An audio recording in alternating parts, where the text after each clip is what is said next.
Good morning. My name is Latha Poonamallee. I'm the chair of management programs at the New Schools Public Engagement. And I'm so delighted to welcome you to the Management and Social Justice Conversation series. And this is the first of the events in this academic year. This series was born with a question and a hope. The question was, can management and organizations be vehicles for social justice? And the hope that together and collectively we can learn from each other and co-create new models and approaches. And today's event is a social justice workshop, tools workshop, because we've done a lot of theoretical work and we need to really know, have some tools and techniques and how to actually make it happen on the ground with organizations, with teams and leaders. And so I'm delighted to welcome our workshop facilitators today, all of them from Columbia University. Anna Cho is a community leader, innovator, and knowledge management specialist. She's the manager of operations and administrative services at the Center for Public Research and Leadership at Columbia Law School. She's also pursuing her doctorate of education in the adult learning and organizational leadership at Teachers College, Columbia University. And she's researching the innovative use of technology in adult learning. And Michael Cusack is a civic leader, labor organizer, and climate justice activist. He's pursuing a Master's of Education in Adult Learning at Teachers College as well, where he's researching democratic governance, leadership structures, and public policy. Through community impact at Columbia University, he works as a literacy education team coordinator, teacher trainer, curriculum designer, and the high school equivalency instructor for the Culinary Workforce Development Program for the community in Morningside Heights and Harlem. And Zara Ahmed is the third person in this team. And she's a facilitative leader, social justice advocate, and multidisciplinary artist. She's passionate about cultivating professional learning communities and has experience working in various higher education and K-12 museum and community settings. Currently, she's pursuing also a doctorate of education in adult learning and organizational leadership at Teachers College. She's interested in topics of race, equity, diversity and inclusion and professional development, and how we can effectively engage people to have courageous conversations in these areas. As part of the professional practice, Zara also works with teacher education initiatives in both Hunter College and CUNY system at the NYU in New York University. And so this is going to be a very exciting and a very innovative session. I'm also, like you, looking forward to it. Some housekeeping, this is being recorded, as you know. And we also have,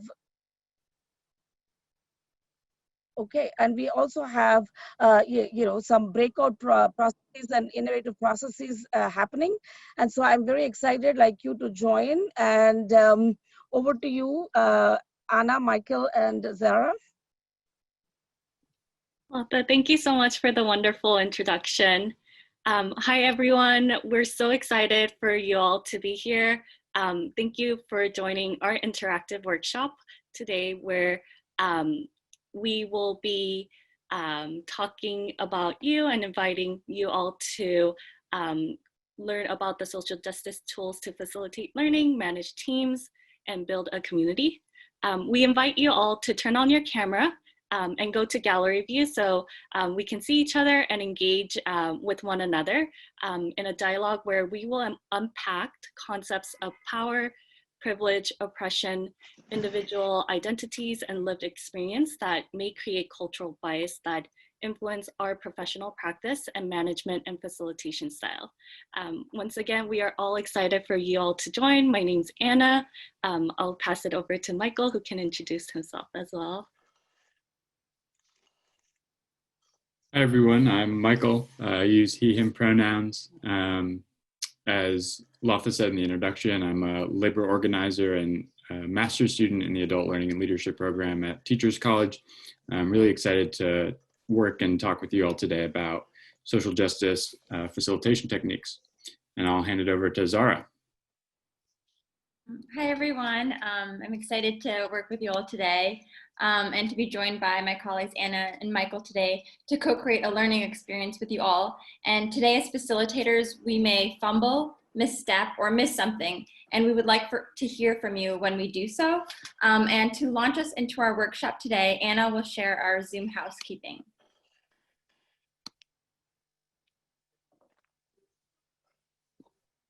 So once again, we want you to turn on your camera so we can interact with one another. We want you to be in a comfortable space without any distractions. If you have any note-taking materials, please make sure to have that. We will be actively interacting with one another. So we want you to be present during this workshop. The following image in the slide goes over the Zoom tools that you can use to actively participate, such as starting the video, the mute button feature as well. And so now that we are familiar with the Zoom tool, we will like to go over the agenda for our workshop. So to quickly go over the agenda for today's interactive workshop and the essential questions that we will explore, we'll start off by getting to know you all and discussing the context of why we are here and having this conversation. Then Michael will lead us in a group norms activity to cultivate a brief space for learning and sharing. And we will engage in a conversation about why social justice management is relevant, especially today. Then Zara will lead us in an activity around the fugitive framework of the 4 I's of oppression. And then I will lead us in an activity where you will design your own strategic action plan that you can implement into your organization. And then we will conclude our session together with a group reflection. Now I will pass it to Michael, who will engage us in a conversation about why we are here today.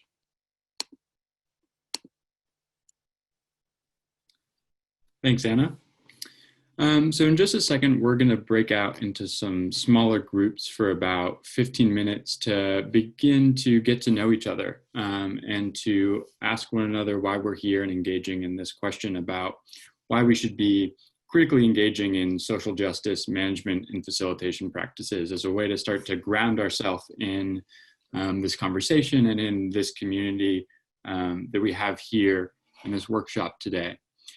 So the question that we'll be responding to as we get to know each other is just that. Why should we be engaging in this work and in this conversation around social justice management and facilitation techniques?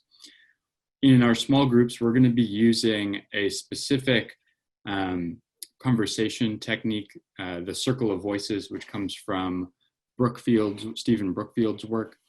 The circle of voices starts with 1 minute of silent reflection on the question. Each person in the group, hopefully if we have small enough groups and enough time, will have 1 minute to respond with no interruptions to the question or the prompt. Here, we may have to just limit that to about 1 to 2 sentences, depending on the group size. We want to make sure that everyone has a chance to respond before moving into open conversation. The idea here is that the circle of voices can facilitate, an equity of voice so that everyone has an opportunity to respond. And we have a sense of where everyone's coming from before we move into that more open conversation. So again, we'll be practicing here with a conversation technique called the circle of voices as we begin to get to know each other. So we're gonna break out now into breakout groups. We'll be here for about 15 minutes. And then we'll rejoin the larger group. So you should see a breakout room prompt and you can join the breakout room when you see it.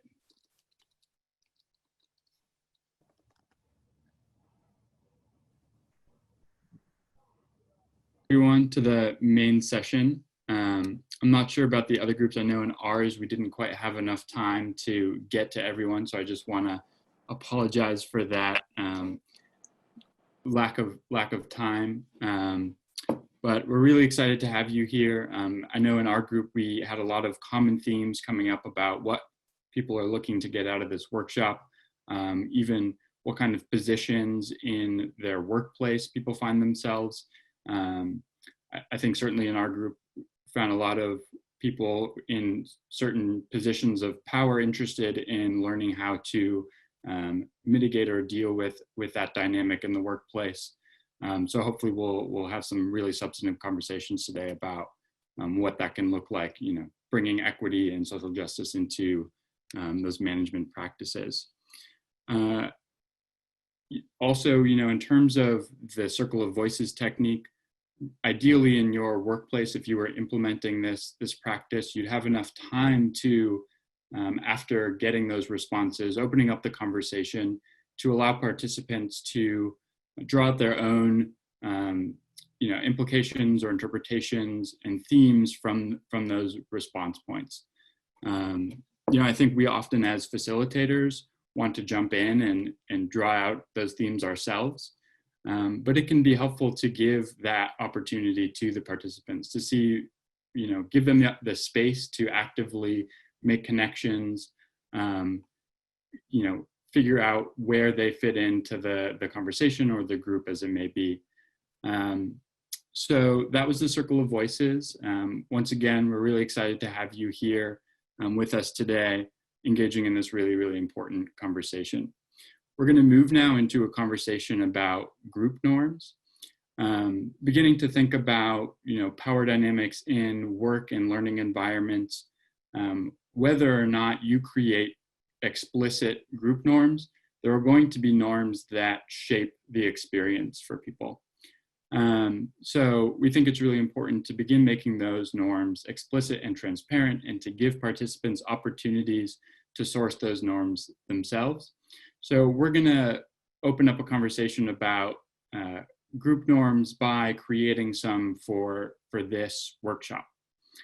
And I'm going to hand it over to Zara now to begin talking about group norms and specifically the idea of creating a brave space for these kinds of conversations. So pass it over to Zara.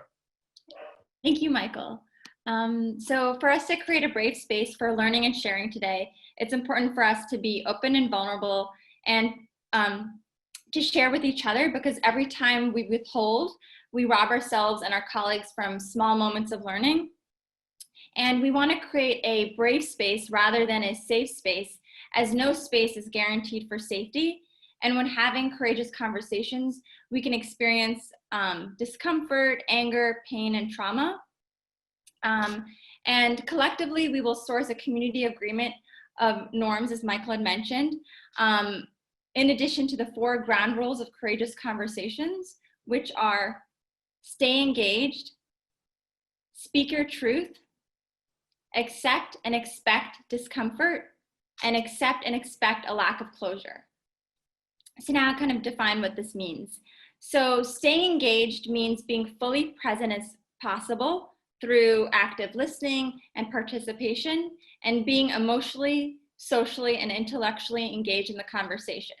So we want you to be here with your doubts, fears, failures, convictions, as well as your joys and successes. Speak your truth means being open about your thoughts and feelings and not just saying what you want others to hear. Ensure you're speaking your truth in ways that respect other people's truth rather than interpreting, correcting, or debating what others say. And speak from your center and from your experience using I statements such as I think, I feel, I believe, and I want. And accept and expect discomfort, which means being comfortable with discomfort. Discomfort is how we learn, but it also can turn us away from learning. Through having courageous conversations, even when we're uncomfortable, healing and change can begin. Accept and expect a lack of closure means this is an ongoing conversation, and you may not walk away feeling like everything has turned out the way you hoped or that things can be resolved. Therefore, you need to be fine with uncertainty and should accept that this is a process about changing yourself and not others. And then another norm I would also emphasize is the power of silence. So silence doesn't have to be about being awkward. Sometimes you're in a meeting and you think it's awkward and you might have somebody kind of jump in to like fill it. But it's actually, the power of silence really allows people the time to kind of think, process, and respond. So keep that in mind. I will now hand it over to Michael, who will lead us in a discussion about developing group norms for our workshop today. Thank you, Zara. So we wanted to open up this conversation using this kind of practical exercise of creating group norms for this workshop. So we're going to invite you all to share a group norm that you have found effective in your work, perhaps in a learning space, that you might want to contribute to this group because you found it effective in the past. You can be thinking particularly about the kind of virtual space that we now so often find ourselves, as it's certainly applicable here. If you have a norm that you'd like to share with the group, please go down to the bottom panel of your Zoom to the reactions button and give a thumbs up, and I will call on individuals to unmute themselves and share a group norm.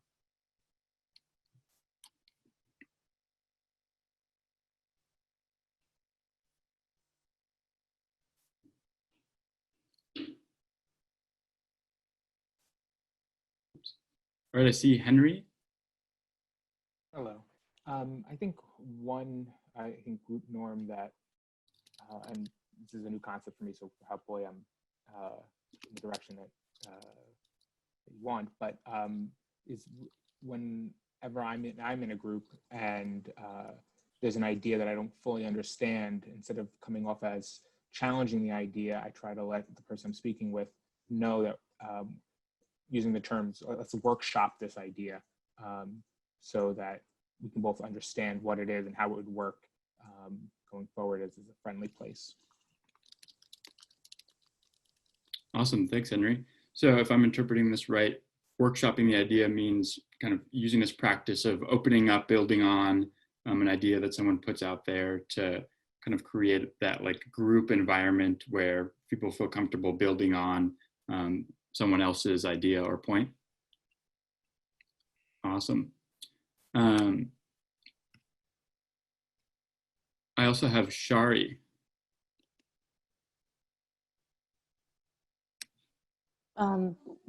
One that I really like, which is actually at the end of the group process, is we do an assessment. So the front end, it's a check-in, and on the back end, it's an assessment. Assessment is not a meeting evaluation. It's just how you feel and what you're taking away from the experience. And that kind of immediate feedback loop builds the intelligence of the group and a reflective collective response to what just happened. Absolutely, I really like that one, and we'll experience a similar, I think, practice today at the end of this workshop. So hopefully we can open up a conversation there about some other ways of creating that feedback loop, as you said. Thank you, Shari. I have a couple here in the chat. I'm seeing responding with curiosity, also step up when needed and step back when needed is a really common one. I think common because it is really helpful for creating the equity of voice in workshops and workplaces, etc. I also have Jackie with their hand up. Hi, I really like the oops, ouch method, particularly when having conversations around social justice. So the notion is, if you're having the kind of courageous conversation you're trying to have, that there's going to be discomfort, but acknowledging that discomfort is and not like getting bogged down in it is really useful.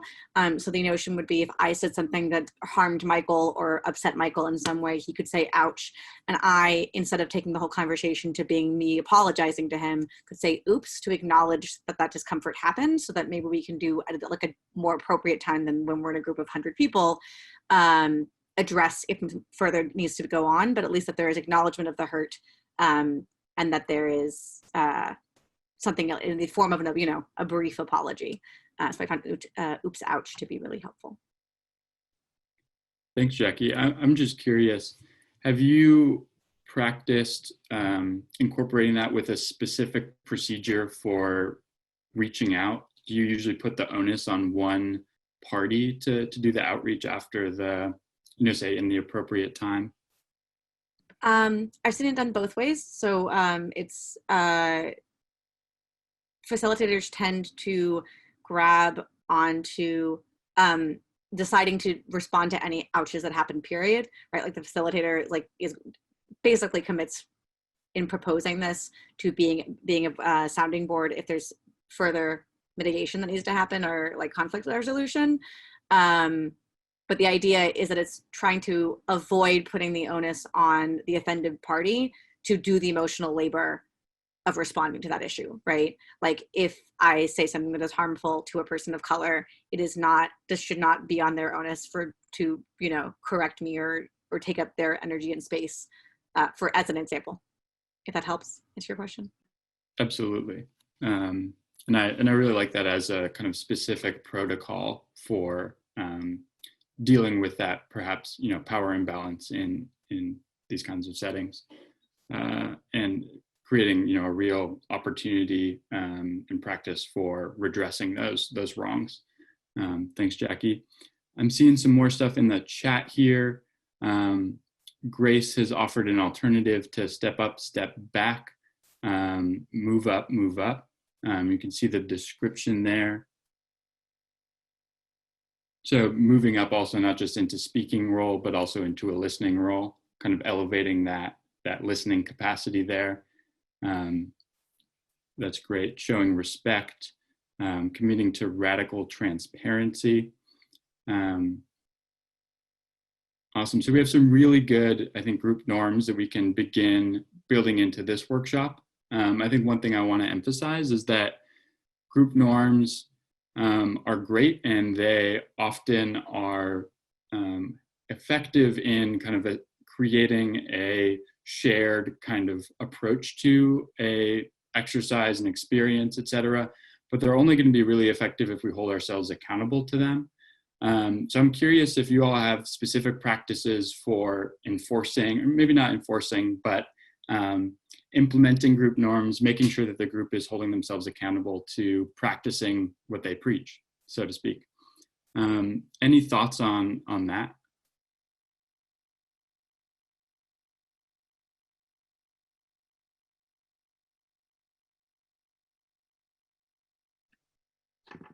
Hi, can I say something about that? Absolutely. Yeah. Go for it. I teach in Chile. I'm from Chile, Santiago, and I teach at the art school here. And whenever I feel that the rules have been trespassed or violated in any form, I try to stop what we are doing and just look at the situation and talk it through. Honestly, I don't find any easy solution to that. I think the only way is that we all together realize whether it was okay or it was too much, or if we are going to allow that kind of thing to happen or not. For me, at least, it doesn't work like a rule that cannot be discussed. It has to be talked through every time. And of course that takes a lot of time, but I think it's the only way that we all think together instead of just imposing something. So for me, at least, that's the way we deal with that kind of situation. Really talking through the definition of those norms and how people are experiencing them in the moment, and how we can redress those kind of wrongs, going back to the oops, ouch idea. Fantastic. Thank you, Paula. I like to add to that. If I think it becomes important that you are all, whoever's in the group, agree on the rules to begin with. And I think I often make really a big point of, are we committed to this, or really kind of get that commitment to begin with. So then when you experience violation, it's easier to talk about because everybody has an ownership.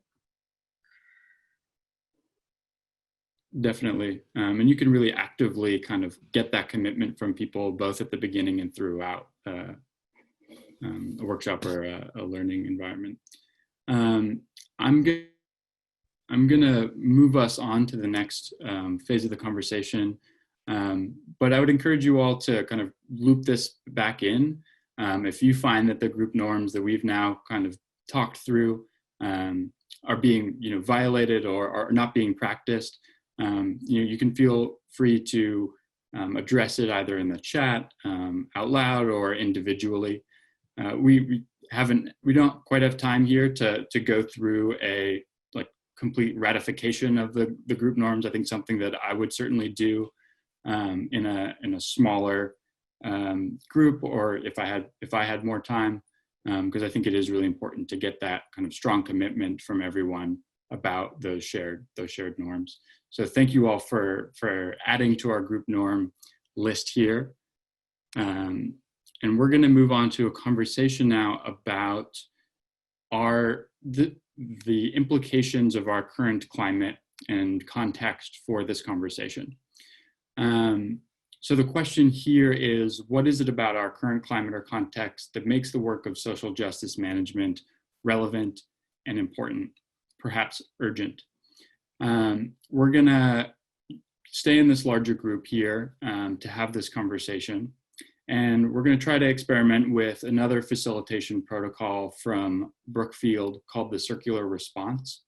So the circular response works by beginning with one person who responds to the prompt, and then each subsequent person will respond to the specific point that was given prior to them. So in each case, building on the response prior. So this creates a kind of direct chain of responses. If you're in a physical space, this could work by going actually around in a circle. What we're going to do here is, if you would like to respond to the prompt, again, you can put you can thumbs up in the reaction, or you can put I would like to speak in the chat, and we'll put you in a list, and then we'll go through the list in order. But we want to open up this conversation about how is our context and our kind of current historical moment shaping this work and our conversations around this work. And when we're going around, you don't have to be in agreement with what people are saying. You can agree, disagree. You can ask a clarifying question. Thinking how about it's a chain and how we're having a conversation. And I've been given a really helpful bit of advice from a participant that the thumbs up will quickly disappear. I think we don't have I'm not sure we have the hand raising function in this particular Zoom. So if you could put your name in the chat, we'll add you to the list.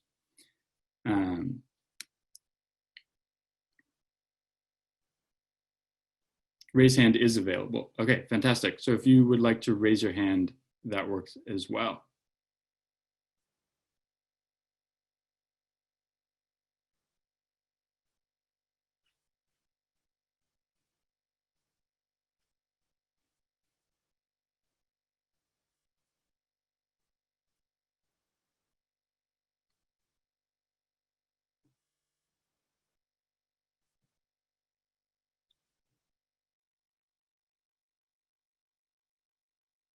Michael, you're presently muted. Thank you. I saw Anna's hand up.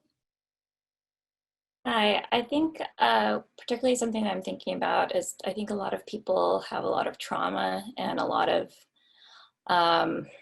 just a lot of feeling about this moment, especially just what we see in the news. So I think it's really important to have really compassionate spaces. And I just feel like a lot of people are really vulnerable right now. So I think that that's kind of part of the context and why it's important to have better ways of having these conversations. Thank you, Anna. If you are not familiar, the raise hand function works by going down to the participants button, and the raise hand icon should be on the lower left-hand side. Would anyone like to respond to Anna's comment? I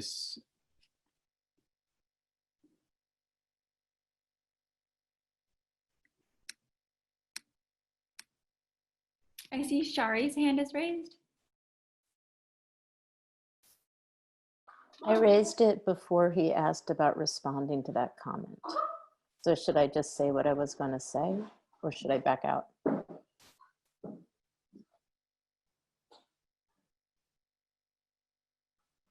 Is it directly related to this question? Yeah. Yeah, I would say go for it. Okay. So I think the reason this is so important right now is that prior to this moment, so much of what we do if we work for institutions is ameliorative. It's like inclusive without being structural or systemic. And so I actually, someone said this earlier, like I echo that to actually be part of a more just future, we have to, how we do everything has to have this lens and practice of social justice. Thank you, Shari. I have Giannis and then Dancha. Just a reminder that for this circular response practice, we're going to emphasize kind of responding directly to the previous point there. So, Giannis. Yes, my answer to the why now is because always. So in other words, there is nothing special about this climate. We may think there is, but actually, historically, if one looks, people have always had similar circumstances. The similar circumstances will be also in the future. The work for social justice doesn't. If we had a magic wand and fixed everything to our liking today, still there would be need for social justice until everybody feels included and nobody has trauma. So the why now is because always. Thank you, Giannis. Dancha? Hi. So this is kind of in response to the previous three speakers, but really to Anna's first point, just about, I think I think everyone feels like there's a lot of divisiveness right now. And what is exacerbating that is I think people the art of conversation seems kind of lost. People don't really know how to have a productive conversation without, sort of toxic feelings. And I'm reading a book currently by, I forget his name, Malcolm, why am I blanking on his last name? Malcolm Gladwell, about talking to strangers. And it's a great book about why things happen, like certain things like Sandra Bland's case. And he dissects how that happened and how maybe if that conversation happened differently between Sandra Bland and the police officer, the outcome would have been totally different. So that's a great book recommendation that I have, but my point is that I think it's really important for us to get the tools to learn how to have a really good conversation, even with people who don't agree with us. So yeah, that's kind of my point. Thanks, Dancha. I have Jackie. To talking to strangers and notions of conversation. I got to hear him speak on that book when it first came out last year. So it was insightful and reminded me a lot. I work in a bookstore part-time, and that book also speaks a lot about like retail interactions in a way that lots of books don't, and about what civility looks like when we are discussing with people who are decidedly below us in some sort of social structure, right? And how it's necessary to do that with kindness, and that there are patterns of conversation and civility that can be the presence of the way that you decide to exist in space and present yourself in space, but in being lost, it is causing some level of harm, and that there is a way forward.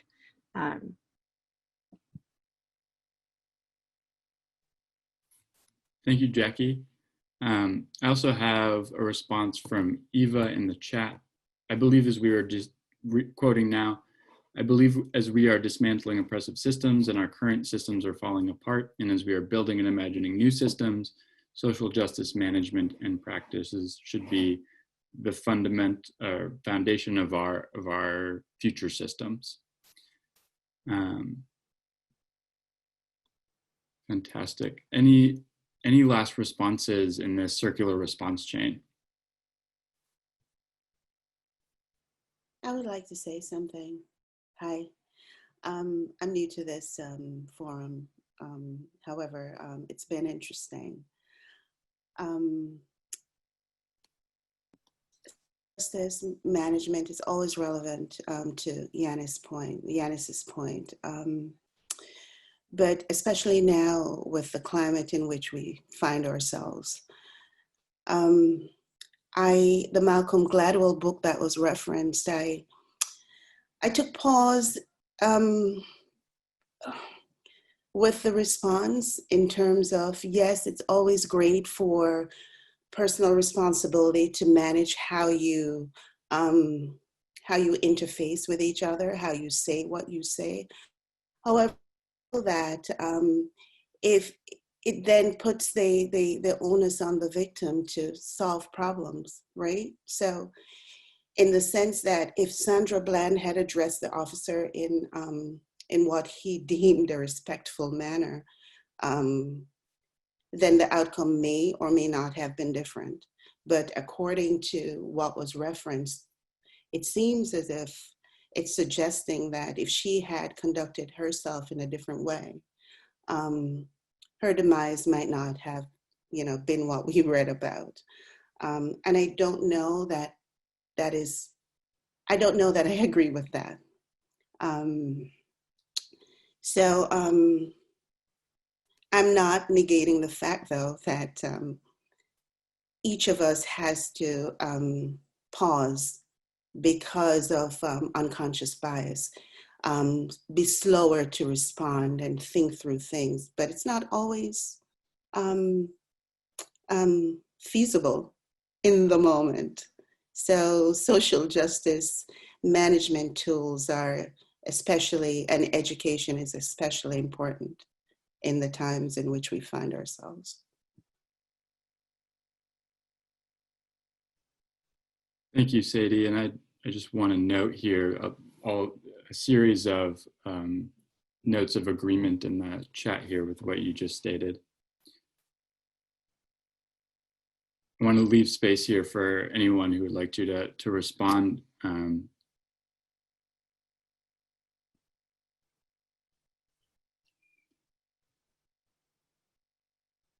want to say something. It's Nakomo.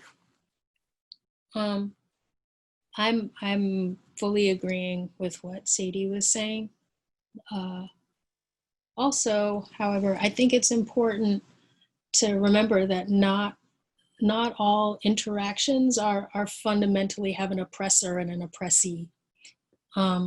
There are plenty of situations where you're dealing with interactions between people who are equal.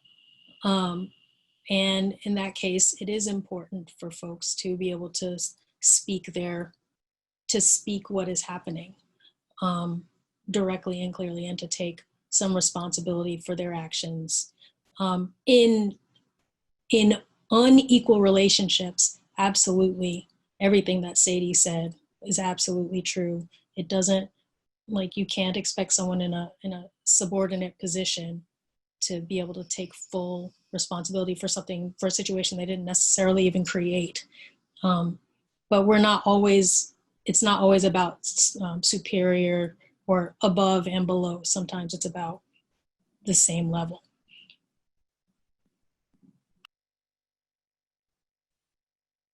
Thank you, Nkomo. I think I'd just like to connect what you just said to Sujatha's response to Sadie's point. Sujatha said in the chat that even in spaces like this, the question is, what is the responsibility of the facilitator to ensure that marginalized voices are brought to the center and heard?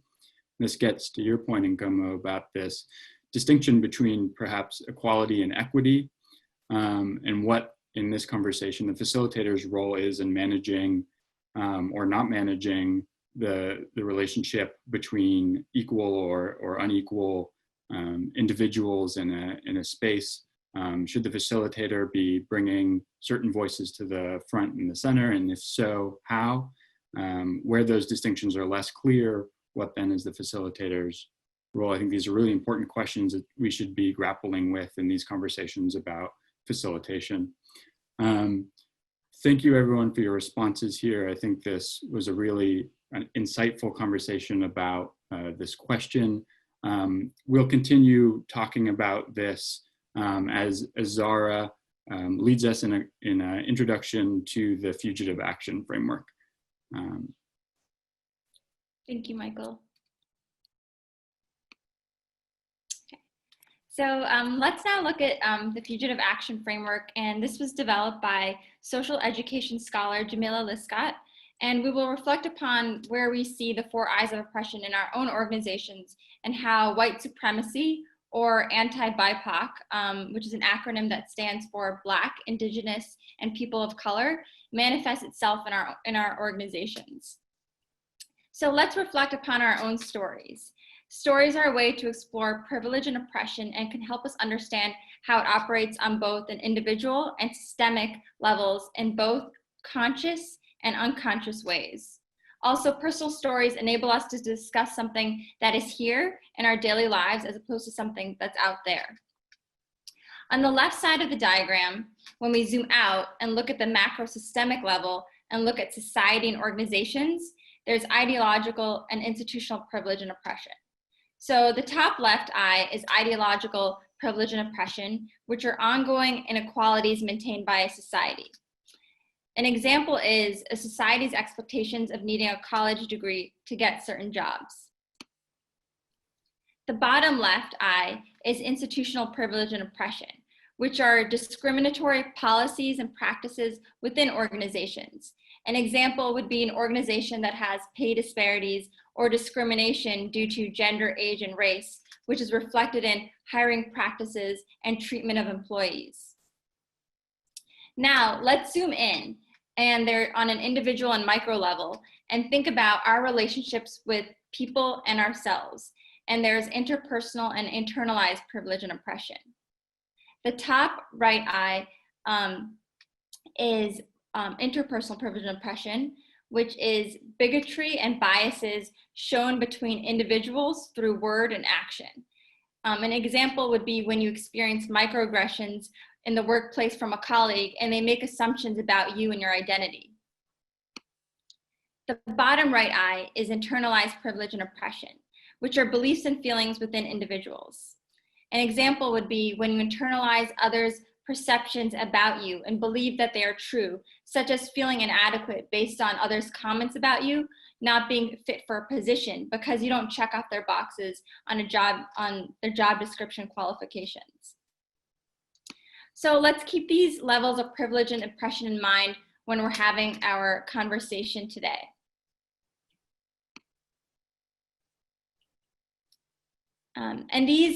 This fugitive action framework can help us identify problems of practice within the workplace and help us develop a strategic action plan of change that you want to implement. So if we want to kind of, using our framework, let's look at the first eye and think about, when have you experienced ideological privilege and oppression, part of the collective consciousness, norms, silent beliefs, and ideas about different groups in society? And we'll give everyone a moment to kind of think about that, about the ideological privilege that you might see in your workplace. And this question will also be in our chat box as well.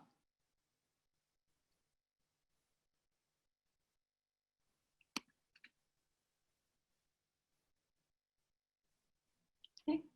And then if you could raise your hand to respond, or write in the chat box as well to provide examples, as Giannis had mentioned.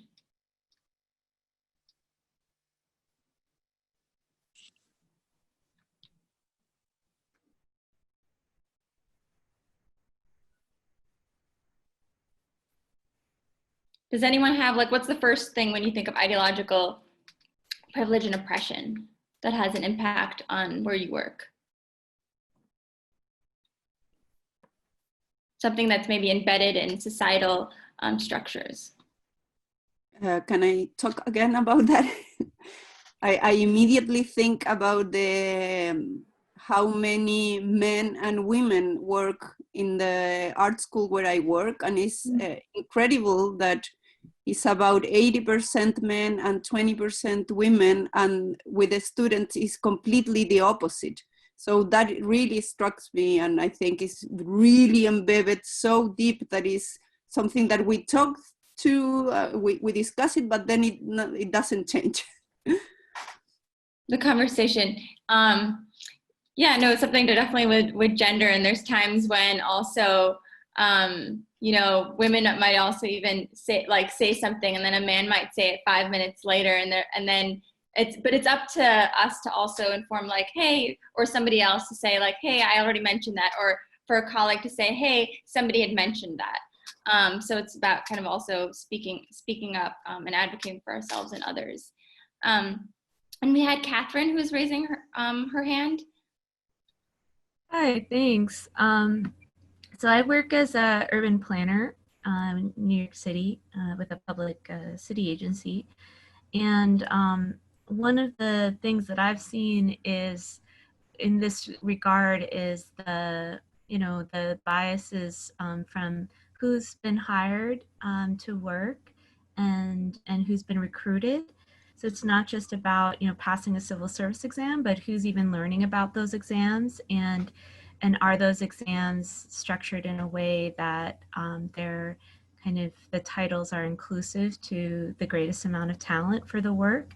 And then I think that really has an impact, because we're, as public servants, we're meant to be serving the very diversity of a city. And if we don't have a diverse staff, if our agency staff and leadership are not reflective of who's in the city, then we're going to miss out by nature of just not having the life experiences and the cultural perspectives that most New Yorkers have, that maybe aren't in these positions of decision making and power. So that's my thoughts. Yeah, thank you so much for sharing that, Catherine. That's really important to have staff that also reflects the communities that we're working with, so they're able to make that connection and be relevant and see it in, in a different way than other people may have who have a certain privilege, right?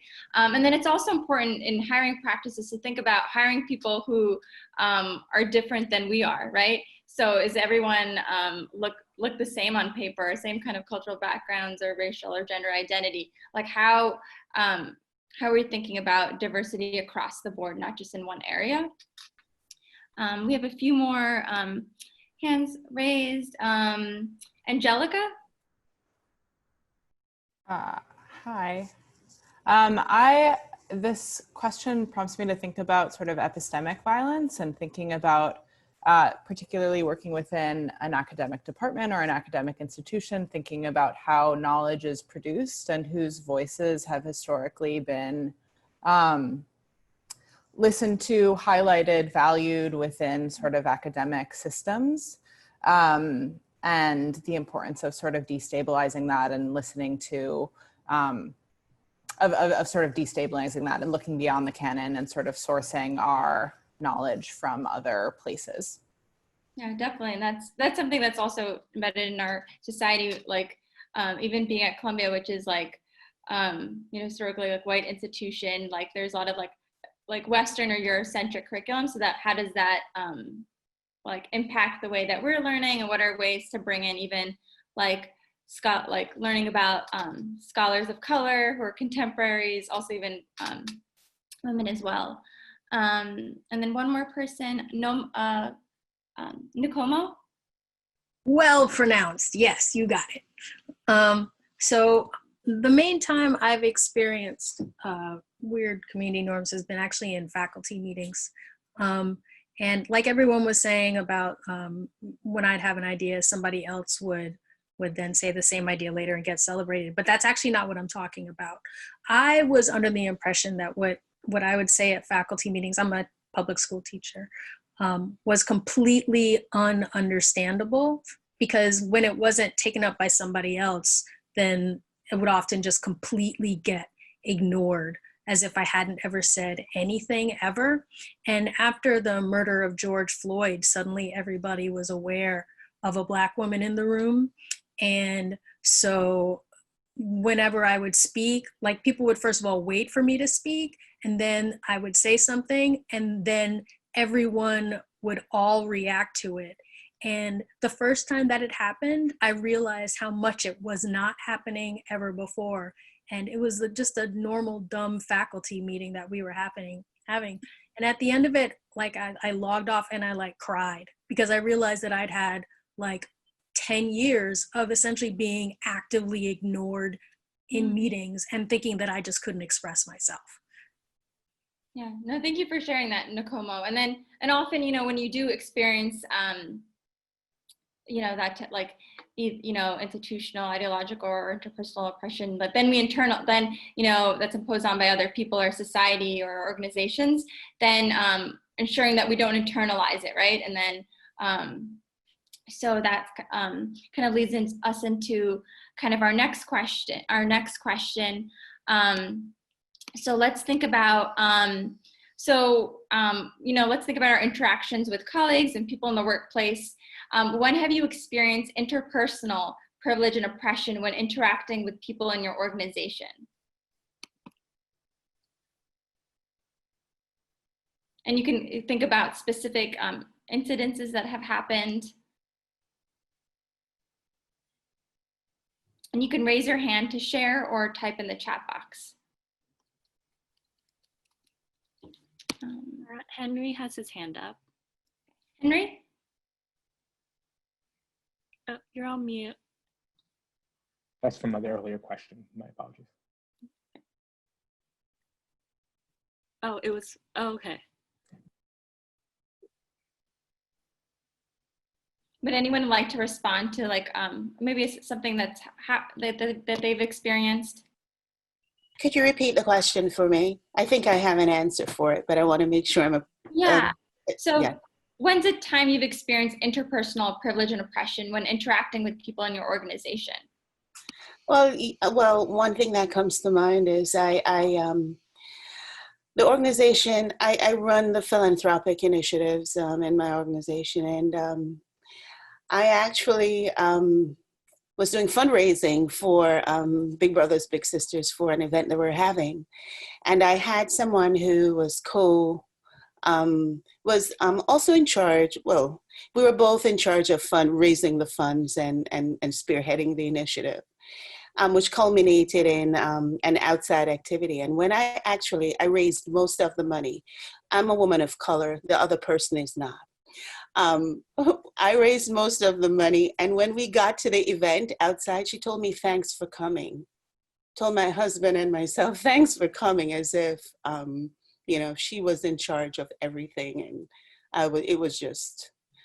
But it's hard to say. It's not just thanks. It's not just the words. It's everything that went on. It's as if you know, I was not involved in the event at all.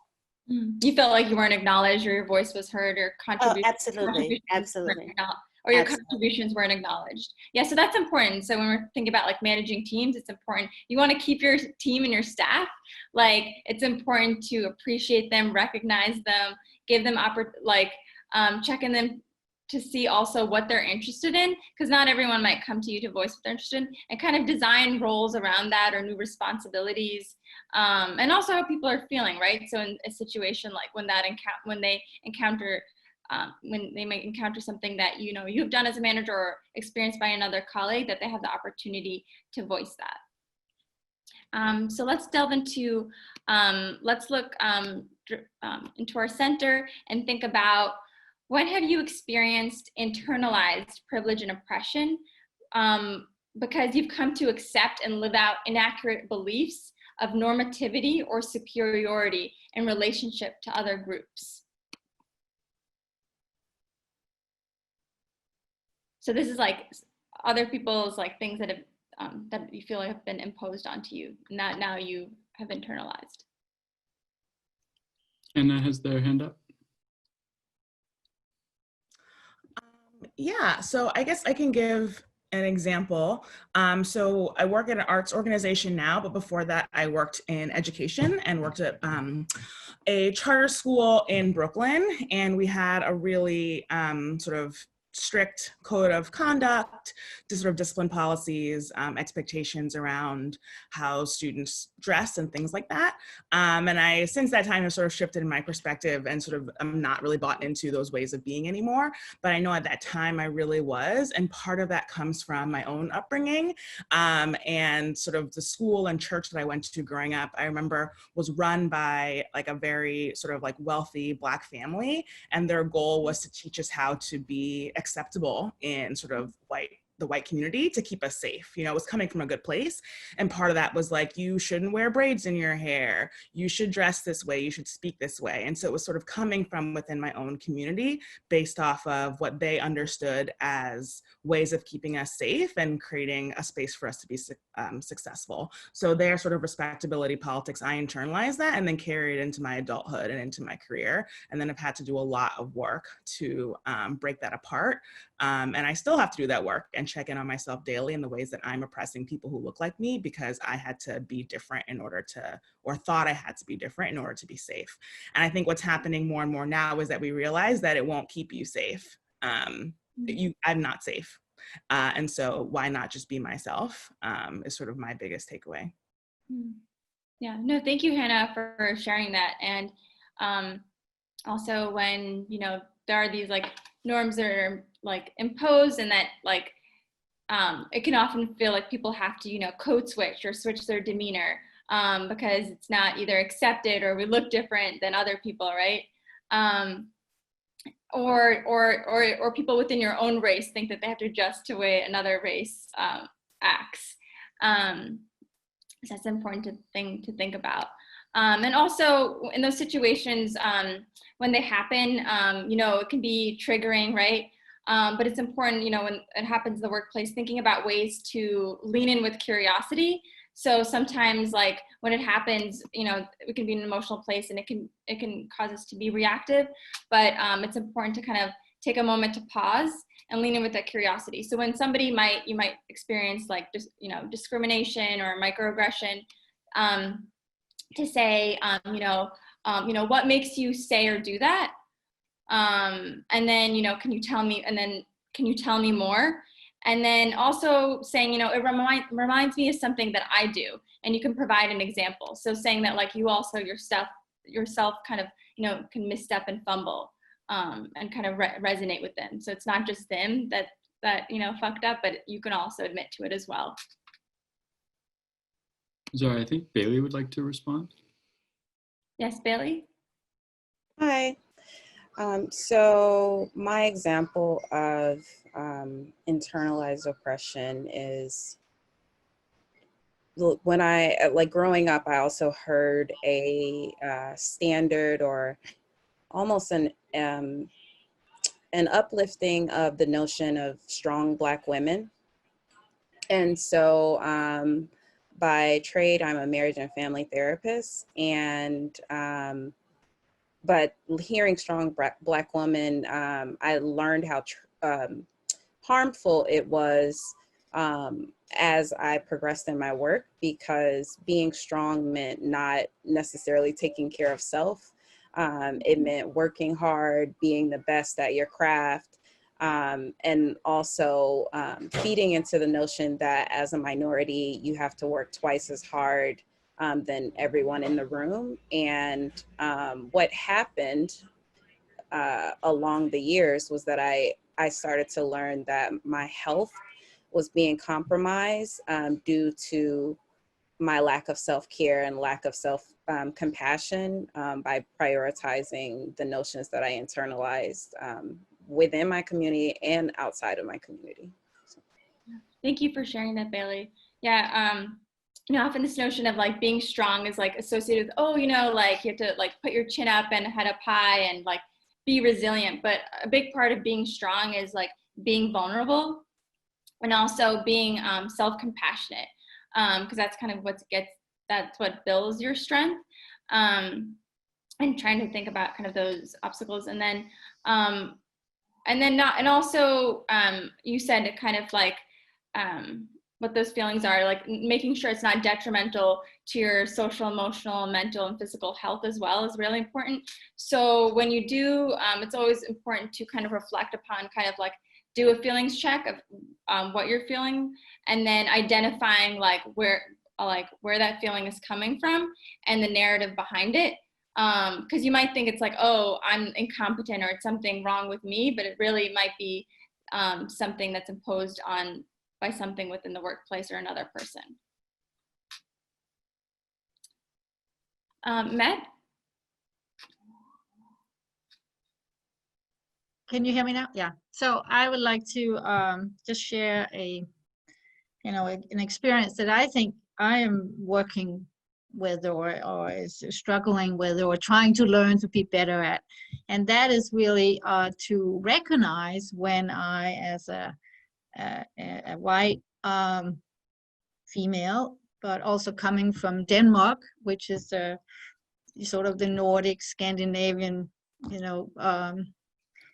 and which is very much on the positive side of the map at this stage for many people. So to actually try to learn to not react when I do micro oppression, to excuse it, to kind of say, oh, I didn't mean to, or to really try to learn to take it to heart and recognize that that's what I'm doing when I'm doing it. And I think that's, thank you for all the good books that are trying to help me to do that. But I also think experiences like this, because I'm a big believer in experiential learning, to really do it, to actually not just read about it, talk about it, but to actually practice it, do it, be put in a situation where you have to do it. I think that's really important. And of course, I agree with somebody earlier that said that education is important, yes, but also we are, as grown-ups, we have to keep learning. So yeah, thank you, Matt. Yeah, and it's not all about smooth sailing. There are those hiccups, there are those times of discomfort, and that we do it ourselves, not just other people. And so now that we've really kind of had a chance to think about problems of practice that exist within our organizations through using this framework, Anna will lead us into an activity to develop a strategic action plan where we can kind of think about how to problem solve some of these things and what's a way we can implement change in our organizations. Great. Thank you, Zara. And thank you everyone for sharing your experience and in regards to the Fugitive Action Framework and the 4 Eyes of Oppression. So given that we have now learned about this framework, we will now discuss how you can take action in your organization. And so let's discuss what are some of the possibilities for practice-based solution-focused takeaway.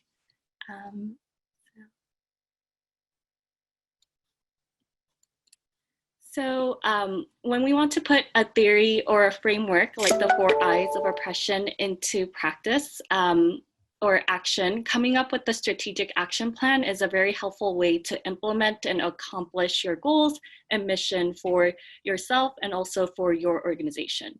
So a strategic action plan should detail the concrete steps to make your strategy into a reality. And so I will go ahead and share with you right now the file for the strategic action plan template. Give me one moment. It's in the chat, I think. Oh, great. So there's a link and also a file that has been shared with you. So once you open it, prior to you listing out the steps, step 1, 2, and 3, you should actually first reflect on what you want to implement and why it is beneficial. So instead of jumping right away into the planning and implementation portion, you want to take a moment to look inwardly. Imagine what success looks like to you and also in the organization. And also think about all of the possible barriers that stands in your way of accomplishing your dreams. So when thinking about the barriers, we want you to use and bring out the 4 Eyes of Oppression framework to guide you in your thought process of what macro, micro, individual systematic barriers is in your way of getting into achieving your success. So after you think about the barriers, imagine your solution and what resources you would need to address the barriers and resolve those barriers. The last portion of the document is where you will be laying out the steps to execute your plan. So the purpose of this strategic action plan is to help you think and reflect in a macro level, and then put your action plan into a micro level. So you now have the resource and the template to develop your own strategic action plan that you can implement into your organization. And you should be able to use the file or access the file. But please let us know otherwise if not, and we can also email it to you as well. And so we want to, we would love for you to use the strategic action plan on your own time and fill it out. It's something that I would recommend doing in some place quiet and have like a moment of reflection to really think about what you want to achieve and what does success look like using this, this plan and incorporating the framework. So we are nearing the end of our workshop. I feel like an hour and a half flew by. And so we want to do an appreciative pause. It's where we will provide 1 minute of silence to reflect upon the question of what did you appreciate about what somebody said or did today. For example, the way somebody listened to you, the way somebody stretched your thinking, how they commented in your chat box. You can also respond in the chat box as well. And then the purpose of an appreciative pause is when having conversations about power, privilege, and oppression, tensions can get high, and appreciation will give participants clues to plan for a future conversation, and also ensures that the session is not left completely negative.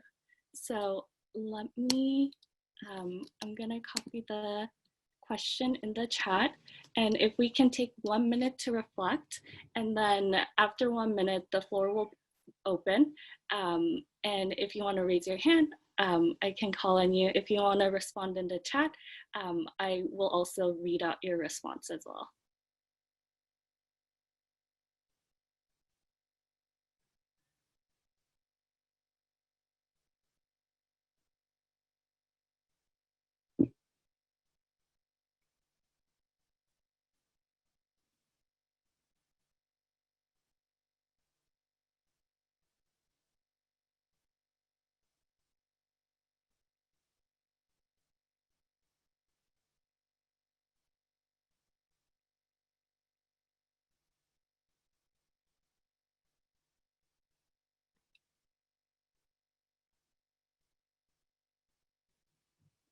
Great, so the floor is open. If you want to use the raise hand function to state what you appreciated about today's workshop or what somebody said or did today, I can call on you, or you can also respond in the chat box.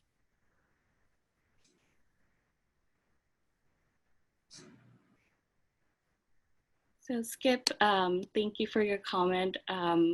Takeaway of Nikomo's comment about being heard in meetings. Yes, that is definitely a very, thank you Nikomo for sharing that experience.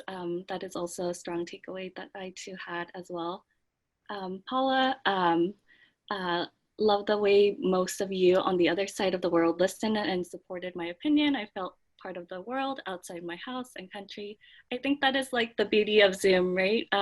Even though we are all spread apart, one good thing that came out of this quarantine is that we are able to connect with one another in different locations. So I too agree about that. Met, appreciated the facilitators leading us through the conversations and giving us a change to practice. It was great to hear your experience. I'm glad we had the opportunity to hear your experience and share this dialogue with you all.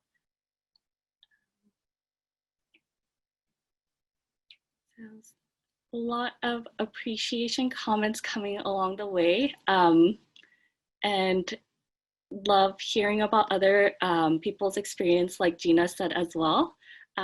Keep it coming. With the close of our session, we want to ask for you to complete a survey that will be provided here in the chat box. We want to say thank you so much. Your feedback by filling out the survey will help us enhance our future workshop. The questions in the survey are from Stephen Brookfield's Critical Incident Questionnaire, which asks the participants to reflect on the following questions. At what moment did you feel most engaged during the workshop? At what moments did you feel most distanced during the workshop? What action that anyone, facilitator, or participants took did you find most affirming or helpful? What action that anyone, either us or participants, took did you find most puzzling or confusing? And then what about the workshop surprised you the most? This could be about your own reaction or that went on, or anything that occurred. And so it will be greatly appreciated if you can fill out the survey link. Also, Michael, would you want to speak more about Brookfield's Critical Incident Questionnaire? Sure. The form is inaccessible. It says we need permissions to fill it out.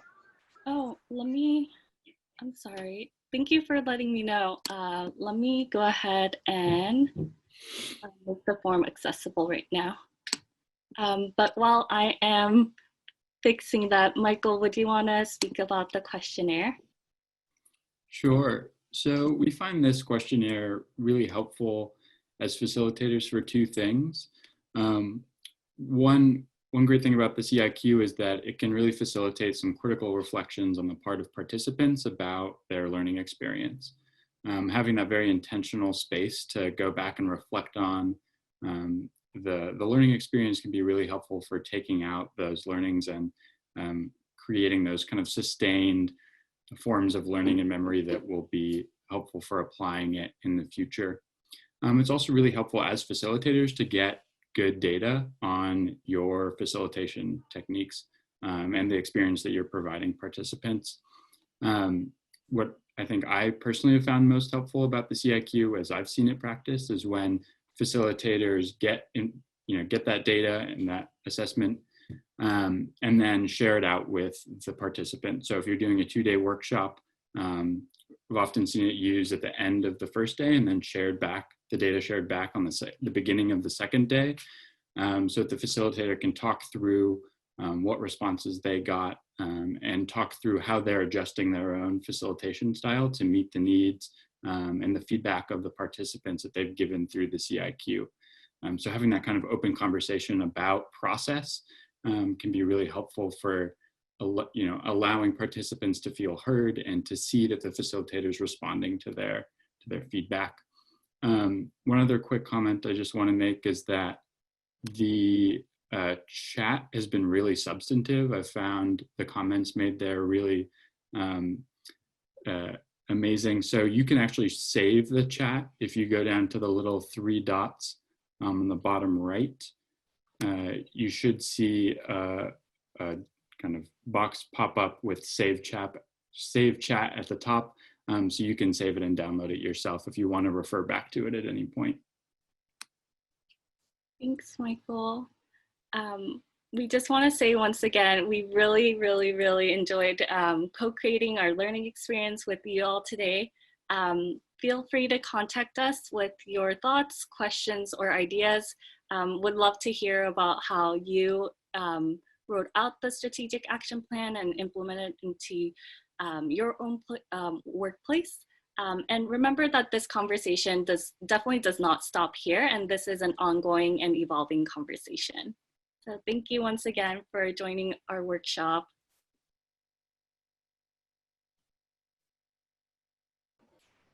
Thank you. Thank you, everyone. Thank you, everyone. Thank you. Thank you.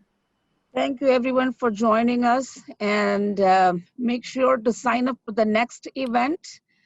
That is here in this chat box.